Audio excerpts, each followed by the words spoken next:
আসসালামু আলাইকুম, সবাই কেমন আছেন? এই গরমে যদি আপনি তাল না খান তাহলে বুঝবেন না তালের মজাটা কি। আর সেই তাল যদি মনে করেন নিজের গাছ থেকে পাইরে খান তাহলে মজাটা অন্যরকম, ঠিক আছে? তো এই যে অনেকে তাল খাইছে কারণ এখানে অনেক গাছ আছে, ঠিক আছে?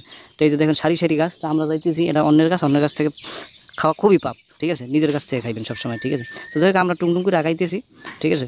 যে নিজের গাছে তাল খাবো এই চিন্তা ভাবনা করে। তো কী করবো ধীরে ঠান্ডা আগাইতেছি, এই যে তাল গাছ এগুলো আমগো না, ঠিক আছে? তো পরে সামনের দিকে আগাই চিন্তা করি আমরা গাছ উঠতে তো বাঁশ লাগবে, বাঁশ ছাড়া তো তাল গাছ ওঠা সম্ভব না, ঠিক আছে? তো যাই হোক পরে আমরা মনে করেন যে বাসের দিকে চলে গেলাম, তো পরে বাস ম্যানেজ করলাম। তো হুজুর আবার করলো কি টানিয়ে নেওয়া সম্ভব না, মোটরসাইকেল বাজায় টেনে লেগেছে। দেখছেন দুনিয়াটা কতটা আপডেট হয়ে গেছে মনে করেন, কিন্তু আমরা আপডেট হইতে পারিনি, ঠিক আছে? তো যাই হোক তারপর নিয়ে এই যে বাসায় নিয়ে শোয়াই দিয়েছি, এই বাস খাড়া করে এটা দেবে, হুজুর আবার দেখতেছে, হ্যাঁ, যে বাস কীভাবে দেওয়া যায়, ঠিক আছে? ওই যে তাল সুন্দর করে ফুটে রয়েছে গাছে, ওইটা পারবো তারপর খাবো। এই যে বাস লাগাই নিয়ে গেছে, ঠিক আছে? তো অনেক চেষ্টা করার পরে আমরা বাস লাগাইছি, বাস লাগানোর পরে মনে করেন একজনে এই যে তাল অলরেডি পারা হয়ে গেছে কিছু পরিমাণে। এখন আরেকজনে মনে করেন যে তোমার বাস ছাড়াই উঠে গেছে, তাল ২ গাছে করে পারা হয়েছে, তো একজনের মনে করেন বাস ছাড়া উঠে গেছে, ঠিক আছে?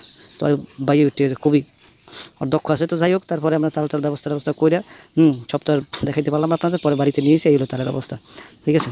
তো নিজের কাছ থেকে তাল পাড়ি খাওয়ার যেটা মজা, এই মজা আপনি কোথাও পাইবেন না, ঠিক আছে? ঢাকার থেকে কিনে খান কেমনে মজা পাবেন? তো যাই হোক আজকে এই পর্যন্ত যতটুকু সম্ভব দেখাইছি, ভালো থাকবেন।